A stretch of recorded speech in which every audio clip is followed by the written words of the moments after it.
Hi, everybody. My name is Richard L'Esperance, and I go by the name of My Man Richard. Welcome to a better lifestyle. Today we're gonna talk about job seeking. So on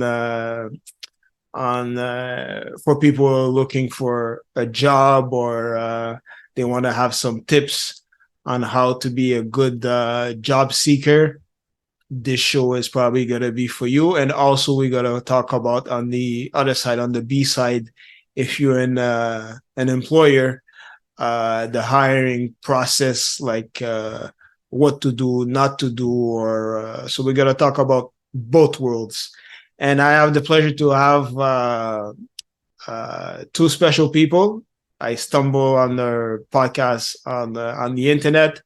They're doing a great job. Their podcast is called Hire Me Podcast. So I have with me Chris Lynn. I didn't think he was going to be here. And I have Eder Barcelik. I hope I'm pronouncing your name right. Close enough. so how do you pronounce it? Balcerek is the American pronunciation. The Polish Richard, I was gonna say you definitely put that French enunciation on it, and I liked it.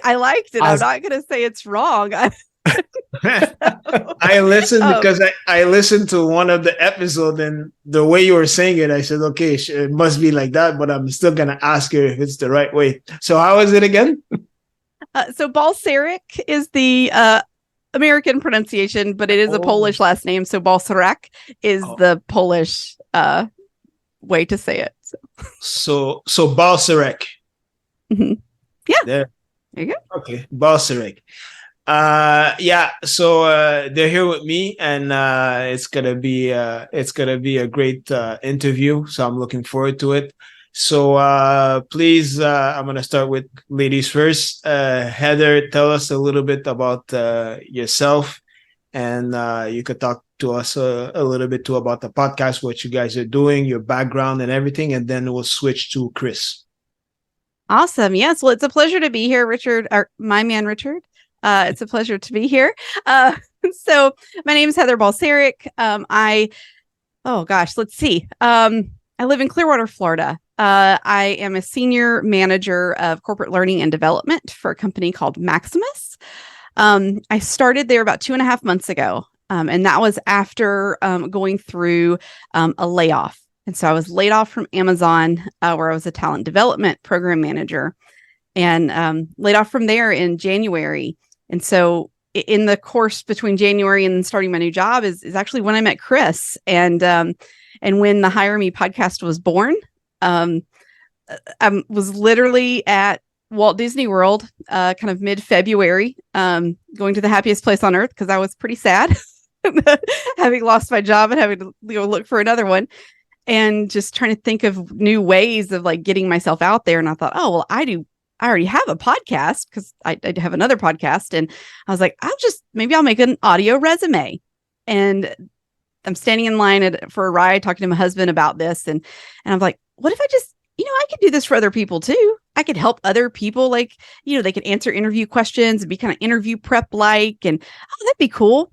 And so I send my friend Sarah a message, and I'm like, hey, what do you think about this? And she was like, oh my gosh, there's actually this guy I met on LinkedIn. I'm actually talking to him today. He's looking to do something similar.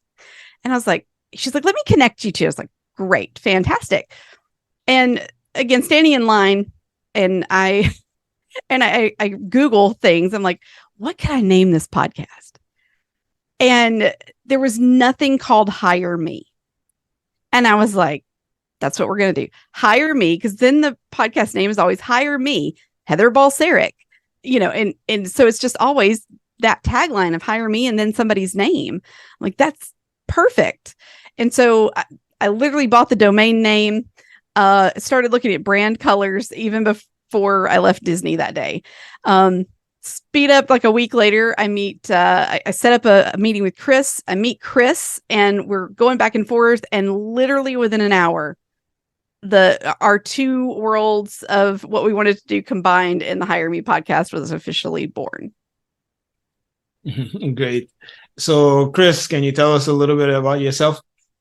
Yeah, absolutely. I mean, we again one of the co I'm one of the co-hosts for the Hire Me podcast. I also have my own podcast called Leaving People First. Heather, you also have to plug your own podcast in a little bit. You didn't plug it. I'm like, man, that was a perfect opportunity for a plug. But again, Heather and I also, we share a similar journey, is in that I was also job hunting at that time. I had been laid off in my role as the head of training at a agriculture company called Iron Ox, which is now defunct, unfortunately. And so again, we were searching, and for myself, I mean, I have about a decade's worth of experience in talent development, but it's like, man, there's just all this opportunity for people to need to stand out in this market.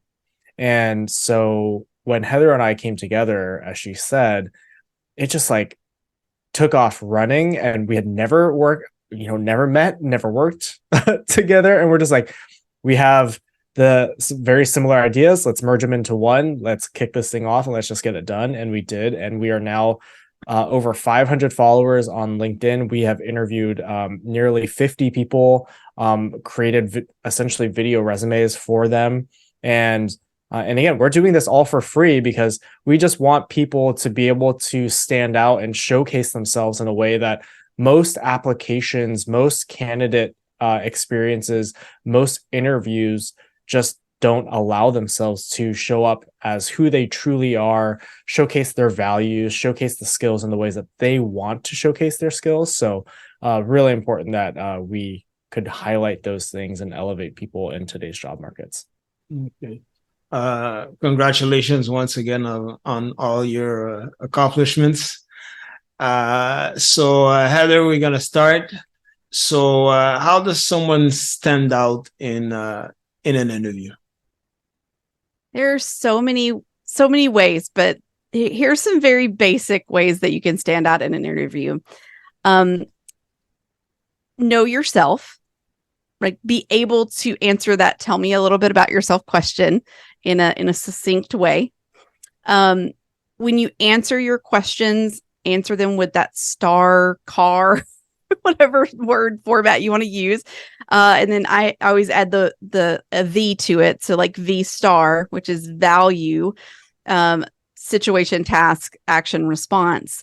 And that value is simply the value that you align with the company. Like, what value can you show them in this answer? So you want to identify that in that situation, task, action, and result that you give the story about.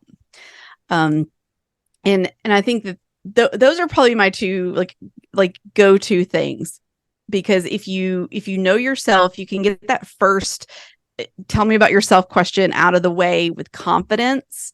It just keeps that ball rolling, and you know that you've set yourself up with, you had these stories, have them typed out. However, if you need bullet points, if you need to script it, whatever works for you, you have them there with you.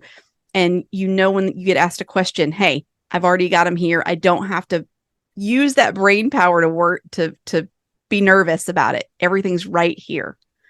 And I think those are the two things for me that really stand out when I'm interviewing people. And those are a couple of things that I did.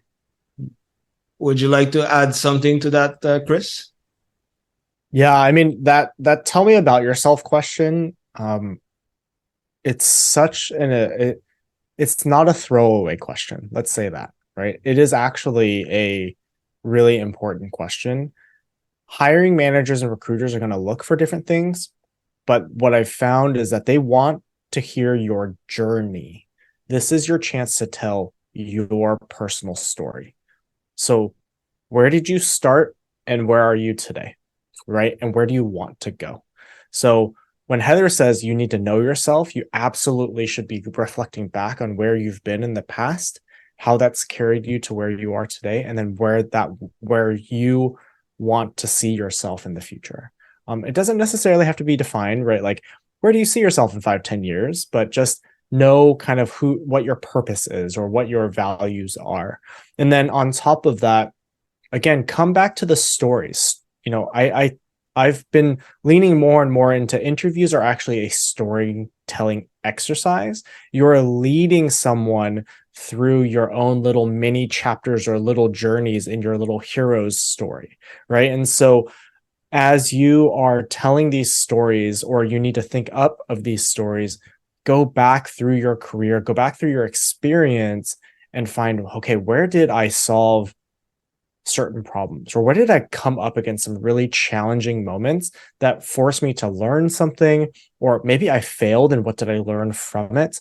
Right. And figure out what those little nuggets are. What are those stories? Because then as you convey them to the hiring teams, they'll get sucked in and they will be able to say, like, oh, this is a person who knows what they're doing. And you get them emotionally invested into you as a candidate.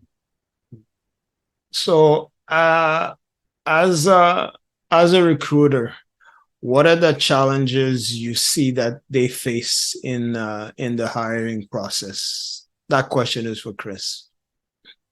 Yeah. So, well, I think we also need, Heather and I always add this caveat. We're actually not in talent acquisition or recruiting. We're both in learning and development. We just happen to find ourselves like in this space of supporting job seekers. So challenges that recruiters face in the hiring process, I think one of the biggest challenges is that there are no standards for reviewing a resume, right? There are no standards for how you should review an application, which makes those of you who are job seeking or whoever is looking for a job, you may not know how to structure your resume and application appropriately. Because Heather and I both went through this. We went to different recruiters that we know, and they told us all different things because they are all looking at different things. So for recruiters, I think it's very important to convey in job descriptions, hey, this is what we're looking for.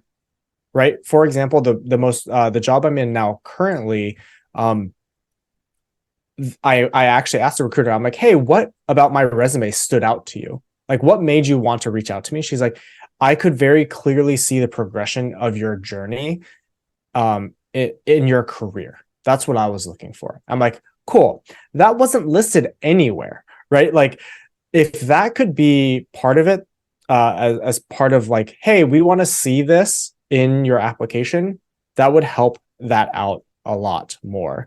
I think one of the other challenges that we're currently coming up against is the clash between technology and implementing more automated technology and the need to center the human experience for candidates and for those for hiring teams.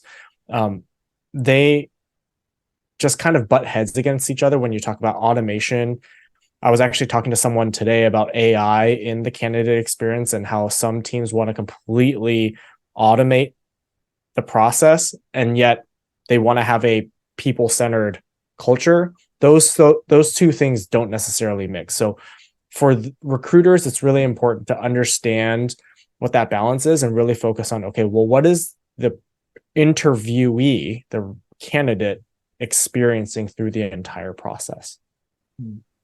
Heather, what are some challenges you see recruiters face? So I think Chris touched on a lot of things, and so the only thing that I would really add here is I think sometimes recruiters face an issue with understanding what the hiring manager is looking for, and they're not on the same page with the hiring manager. And so if they're not on the same page with the hiring manager, then they're not going to, like that job description, they're not going to be looking for the right things. It's not going to be written correctly. And then it's also, they're going to be looking for what they think, right? This is the person that I see for this role. They're going to be bringing those people in, and the hiring manager is going, these aren't the people that I want for this role, and rejecting them right and left. So if you're a recruiter and you're not on the same page with your hiring manager, that puts you at a big disadvantage, because you're not going to be able to come together on a candidate quickly, because you're butting heads against each other. And what are some questions that a recruiter shouldn't ask and when they're doing an interview? I'll go with Heather. Okay. I'll go with Heather. They should not ask. Is that what? Yeah, they should not Oh, ask because I've heard some episodes you guys were talking about that, so that's why I'm asking the questions. There's a um, laundry oh, list. yes. So Just what should a just a few, not too many, just maybe one or two. um so I think in when in a recruiter screen, because that's different than a hiring manager interview or a panel interview, right? You're just trying to get to know the person. um so I think the recruiter shouldn't be asking about like deep experience, give me the details kind of questions, right? They need to be checking to say, okay, we're looking for somebody with 10 years of experience. Do we have 10 years of experience? Asking questions to verify that.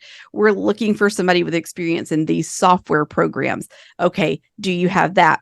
And then we're also looking for somebody who values the same things the company values, right? They match up value, culture, like that type of match as well. Um, and when I say match, right, is it, if they tell you that they don't value integrity and one of your company values is integrity, okay, you probably shouldn't move that person forward, right? Like, so just making sure there's some alignment there in kind of what their passion and their vision is for their life and where the company is going. Um, and I think those are going to be the things, because a recruiter doesn't want to get in too deep with somebody giving them a 20-minute answer on how they built this entire program from scratch. That's not helpful to the recruiter. Because they're just needing to know, do they have the qualifications the hiring manager is looking for? Do they line up with the company values? Could I see them here? Do I want my hiring manager to talk to them? Okay. Chris? I mean, there's the standard easy answers of recruiters should not be asking. I mean, this also depends on where you reside, but for the most part here in the United States, right, you cannot ask about age, you can't ask about marriage status. In most states, you can't ask about salary, right? So recruiters should not be asking about those things. And if you are a candidate and they are on the fringe asking those questions, that should be a red flag. So recruiters should know these laws, but again, they should also really be focusing on what is going to be, who I need to create a pipeline of people, of potentially qualified candidates. It is up to the hiring manager to assess whether or not that individual has the ability to actually do the job, because they know the job best. The recruiter has an idea, but it's up to the hiring manager to actually assess, as to what Heather said. Okay. And they ask if someone has kids? Nope. You cannot ask that. No kid, no personal questions, right? Because those could all be considered discrimination. So you cannot ask about kids, you can't ask about race, you can't ask about religion. Yeah, you can't ask about any of those protected class questions. Okay. And on the flip side, what question job seekers shouldn't ask to an employee? Chris. This is such a fun question. There's so many, and like Heather's laughing right now, and I'm laughing too. I mean, there are so many bad questions. I think some of the and part of what I've learned, and Heather, I would actually be interested to hear what you think about this, is it's actually about framing. It's not so much about the question itself, but it's how you ask the question. So let's say you're really curious about like the days, like how much PTO there is, like time off you get from, that's part of your benefits package, rather than just ask, hey, like how many days off do I get? Because I think that's a horribly worded question, because that might make it seem like all you care about is vacation. Is a better way to ask that would be, I'm really interested in learning more about the benefits package that your organization offers. Can you tell me more about things like PTO and medical and vision? so I can have a better understanding and make a better decision in whether or not to accept your offer. Something like that, right? Like, it's just how you frame it. Other questions I would actually just straight up avoid are things around toxicity within the organization. Again, it's about framing it. It's important to know whether or not an organization is toxic, but I think you should be asking kind of some of the red flag things that will raise red flags versus just straight up asking, is the organization toxic? Yeah, that's what I would say. Heather, what about you? I love the way you talk about that, Chris, because I remember we have talked about it on one of the LinkedIn lives, and I like that thought about just framing it. And so what I'd like to add here is like questions that you should not ask in an interview, questions that don't matter to you. Like, you can go online and you can search, what questions do I need to ask in an interview? And you can pull up a list of thousands and you can just say, I'm going to pick this one. But if it doesn't matter to you, like what the answer that you're getting, you shouldn't ask that question. So make sure that when you ask the question, that it's going to give you something, just like the interviewer is doing. They're asking you a question because they're looking for something. You have to do the same thing. You can't, these aren't throwaway questions. You get one or two at the end of an interview. And so you have to make them count. So do not ask a question that does not matter to you. Mm-hmm. So after the chaos we've went through in 2022 and 2020 and 2021 regarding working from home and everything, everybody had the option to work from home. How do you see that thing moving forward now? Do you see that it's gonna stay, and how should they structure it for both sides? I'll go with Heather. Oh gosh, I love this question. So I will say I was very fortunate. I had worked from home since 2015. So working from home for me is no big deal. Like, this is just what I do. Do I even own shoes? I don't know. So for me, when I worked at Amazon, there were people, it was 2021, 2022, people are starting to go back into the office, and there was all this talk about, are they going to make us go back? I mean, I was a remote employee. There's nowhere I could have gone around here. They would have, I wouldn't have been able to go into an office. But for me, I don't think it's always necessary. I am a big fan of, like, if it's working now, like it worked for 2 years with everybody at home. You were productive. You still made money. Like, right. You're looking at all those things. Why do you need them to come back? And a lot of CEOs and things have put out statements to say we're bringing people back into the office because that's where we get collaboration. No, you don't. If you're in person and you're getting collaboration, it's because you're doing something that fuels collaboration. Just like in a virtual setting, it's something that you do. It's not typically spontaneous. For example, today I had a meeting with a coworker. We were set to talk about one thing, and so we're asking questions. But from that, we end up talking about all of these other things and having all of these ideas. He lives in California. I live in Florida. Oh, look, we collaborated in a virtual space. Like, this is not that hard. There are pluses to being in the office. I don't, and some people love to be in the office. I don't. This to me is great. If I ever was made to go back in the office, I'd need a shoe allowance. I don't know. Like, just what is this? What are shoes? Yeah. I hope that answers your question, Richard. Yeah. Chris? I mean, I'm in the same boat as Heather. It depends. I mean, I know that's like a cop-out answer, but it really depends on like the work and what you need out of the team. There are roles where you have to be in the office, right? You are maybe making something by hand, or there are maybe compliance things that you have to follow from a legal perspective. However, for most white collared work, you do not need to be in the office. You do not need to be in that setting. We were moving towards a more global workforce anyway, pre-pandemic. That may have shrunk just a little bit, but we're still in a global economy. I mean, I was already working with people in different countries. I had to meet at once a month. We would rotate what time of the day we would meet. And I had one meeting one time to accommodate Asia's schedule at midnight, right? And that was pre-pandemic. So it was already happening. That collaboration was already happening. Heather, I actually had the exact same experience as you today. I wonder what time that happened for you. And I wonder if that happened at the exact same time for me.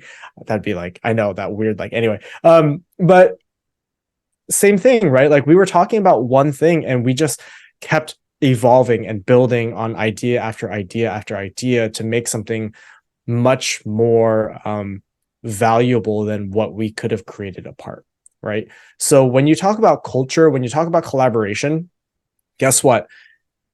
Employees, individuals have found that they want to be more autonomous. They have found more freedom. They have found more balance in their lives. They are not going to be willing to let this go. So how does the organization pivot in this industry? Just like how businesses have to pivot in other economical or government or societal changes, they also need to pivot with this and find a new way to evolve into this new way of work. What would you say is the percentage of people that are back in the office in the States, in the United States? I don't have any solid numbers for you. Just based on articles I've read, I believe the numbers are around 30 to 40%, but I don't have anything solid for you. Unfortunately, I don't study that. It's okay. No, I don't either. Sorry. It's okay. I just wanted to know. It doesn't matter. So what are the trends that you guys see in the recruiting side? I think something that's really interesting, as we continue talking about artificial intelligence, right, is everyone is really curious about AI. I think talent acquisition is really starting to see, and just human resources, people and culture is really starting to look at where AI can play into all of their processes, right? It's not necessarily a trend right now, but I do see that as a trend moving forward. So it's something to just be aware of as a job seeker, is how AI may play into your candidate experience, or how AI can help you become a stronger candidate. So just keep that in mind. I think one thing that I did is, I hit, I think 200 applications, 3 months into my job search.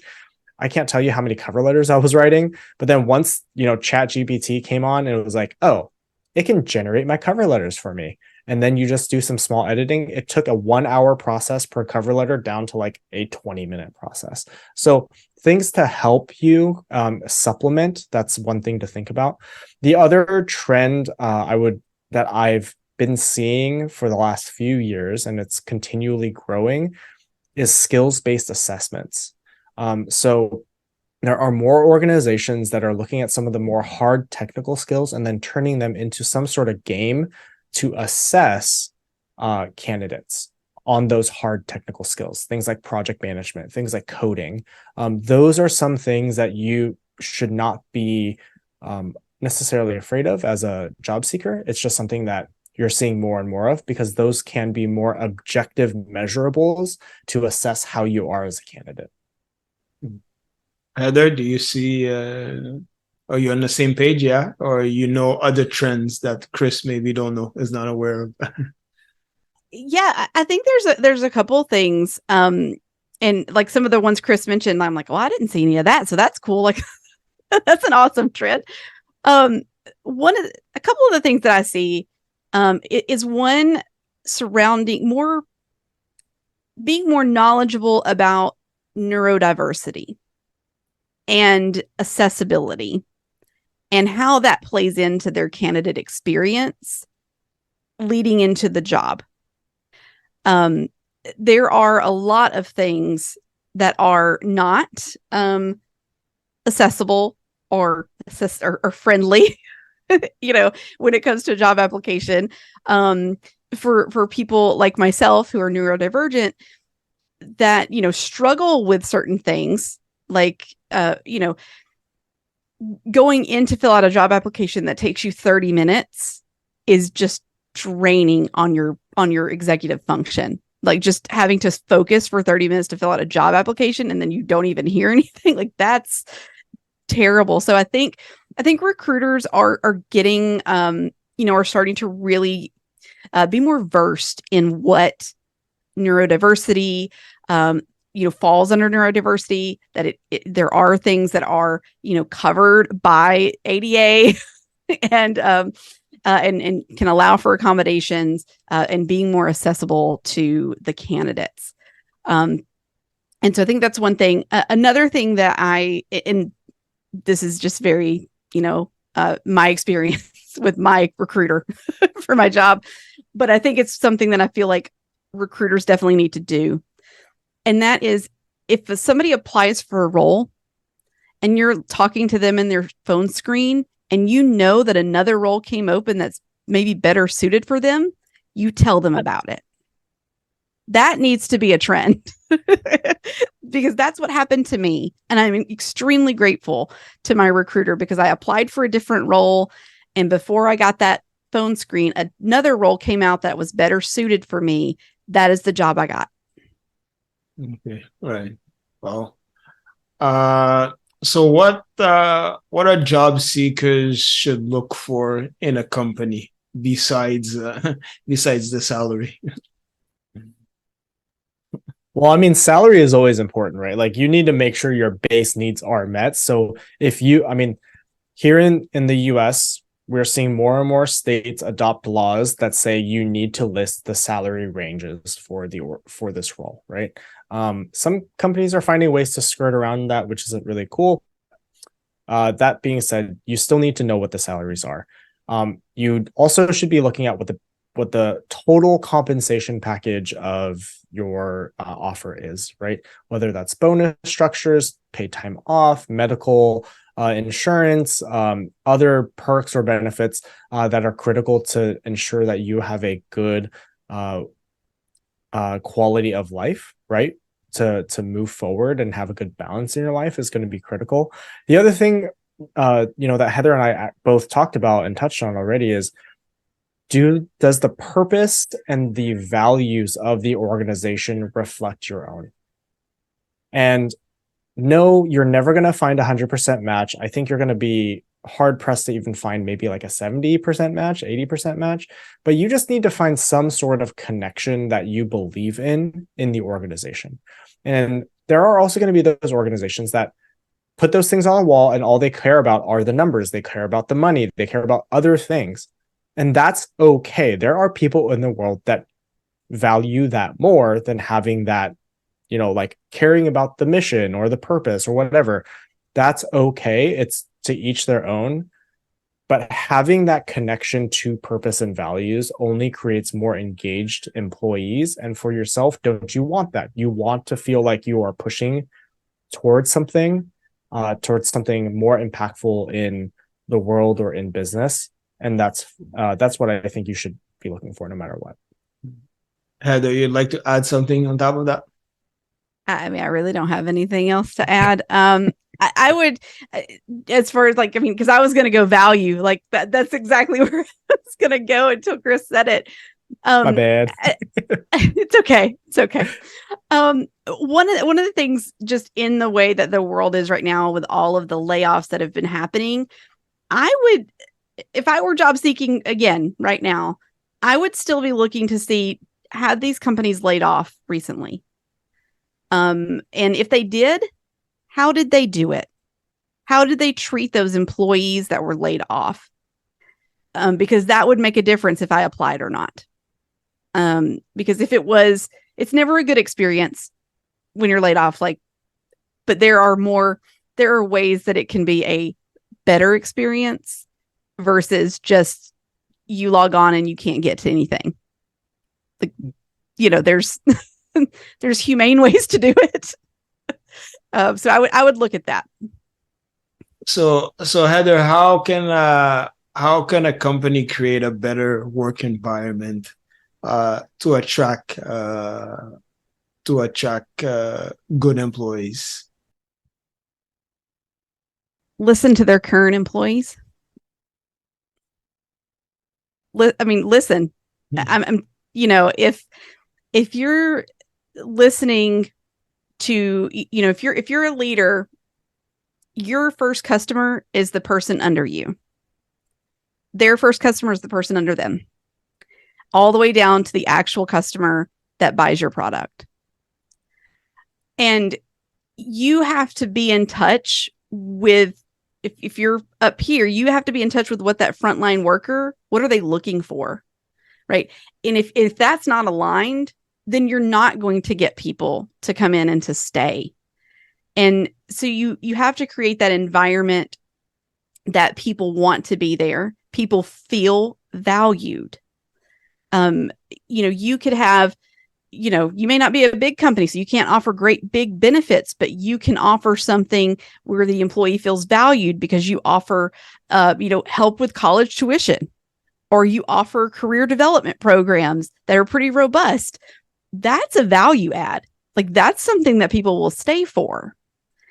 And that's what I think, like, having a better work environment is just, it's showing value to your employees and making sure they feel that value, that you care for them. And just knowing what your employees want, because I know we're talking about job seekers, but it's cheaper to keep somebody than it is to hire somebody. So put the money into making the environment a good one, so you don't have to go out and have mass hiring events, right? That when you are bringing in somebody, right, you already know they're a good fit for the company, and they know they're a good fit, and they can be with you a long time. Chris? How long do you have? Is this like a 2-hour podcast? Because I could go on. I mean, when you talk about, when we talk about working environments and the employee experience, to add on to everything that Heather said, it's so important that leaders know that they are not leaders of business, they are leaders of people. And this is why leadership development is so critical. And organizations forget that. Organizations are focused on costs and revenue. They are not focused on the investment of their own people, especially their leadership. So I would highly recommend any organization that's out there, if they are not doing so already, that they invest in their leaders, because their leaders, or our leaders, our managers, are our number one factor and driver to our experience as an employee. If I have a bad boss, guess what? I'm going to be not happy, right? If I have a great boss, I'm going to be really happy. So you have to have a leader that is invested in you and the work that you do.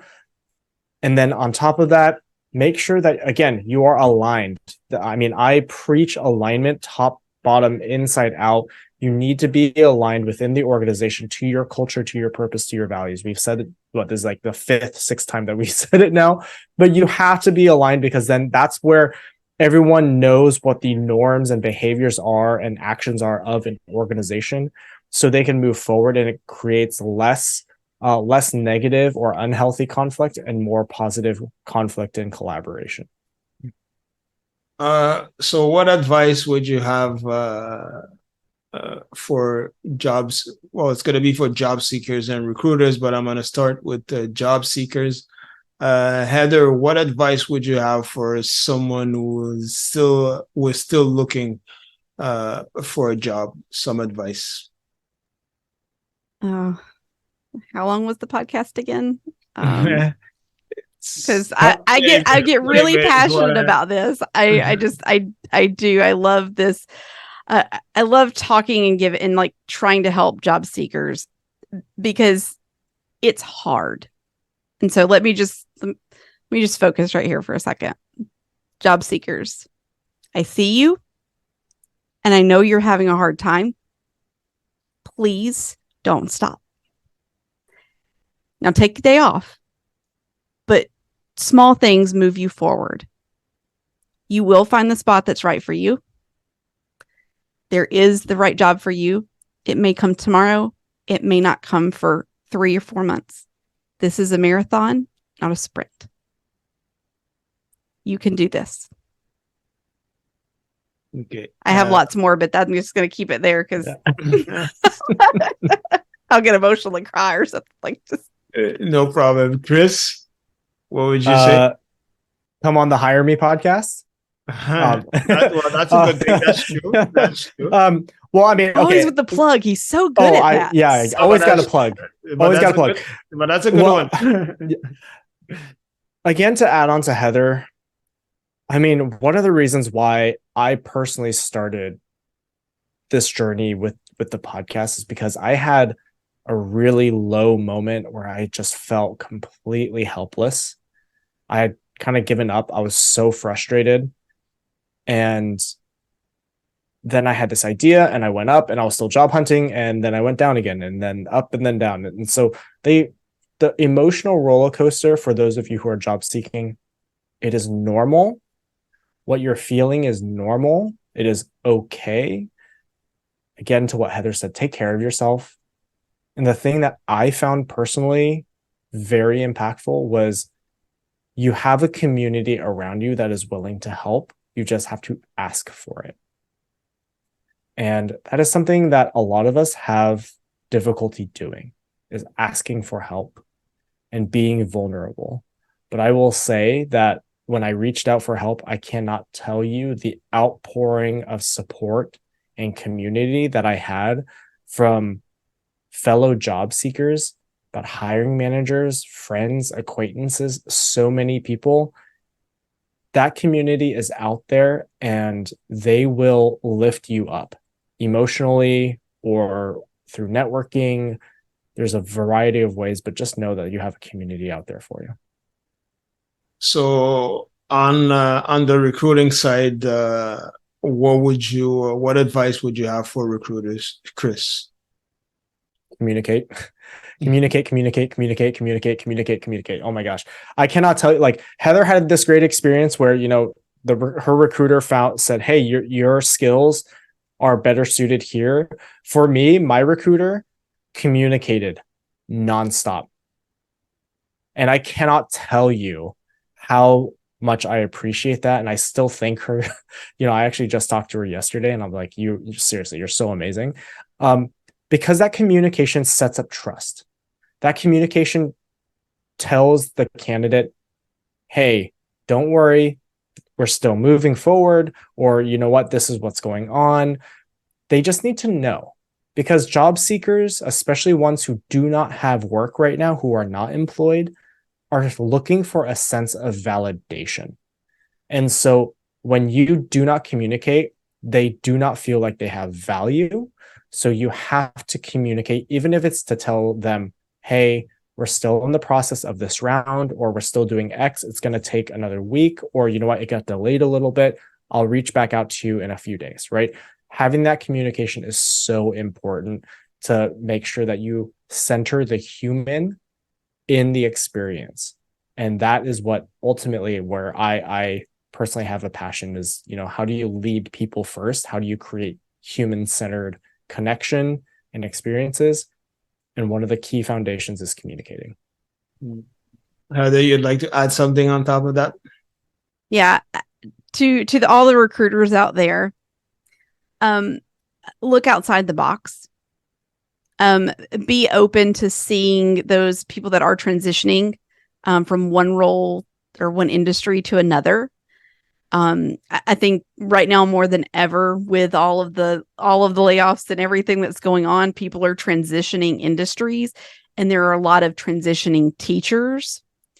And being able to look at a teacher's resume and see, like, okay, maybe they taught kindergarten. Do you know how hard it is to keep a class of 25-year-olds? Not 25-year-olds, 25, 1, 2, 3, 4, 5-year-olds in line. Like, that's a lot. They can handle a group of adults. Like, yeah, but they project manage like no other. Their organizational skills are amazing. And so just be like when you talk to your hiring manager, ask, are you open to somebody that's not traditionally in this line of work? And be willing to step outside the box, ask some good questions in the phone screen to make sure that they align, and you'll be able to give some people opportunities to come into your company that are going to bring some skills that you didn't even know you needed. Okay. Thank you guys for being there and accepting my invitation. It was a pleasure meeting you and doing the podcast. So, like I said, as soon as I stumbled, I was on the internet and I saw the podcast. I say, hey, let me try to have these guys on the show, and you guys accepted. So I'm very glad. You guys did a great job. I hope everybody was is gonna like the episode. So I know I enjoyed it and I learned a few nuggets. So make sure everybody you listen to the podcast. It's the Hire Me podcast. It's on the major platforms, I believe. I know it's on Apple and Spotify. I'm sure it's on the other. It's easy to find. You just have to write Hire Me podcast and you'll find it. It's a great podcast. So on that note, make sure if wherever you're listening to this podcast, welcome to A Better Lifestyle. If you're listening on Spotify or Apple Podcasts, you give a review. If it's on Spotify, give it a star review. It helps for other people to discover the podcast. And on that note, we'll see you on the next episode, everybody. Thanks, Chris, and thanks, Heather, for being here. Yeah, thank you for Thank having you, us. Richard. Thank you.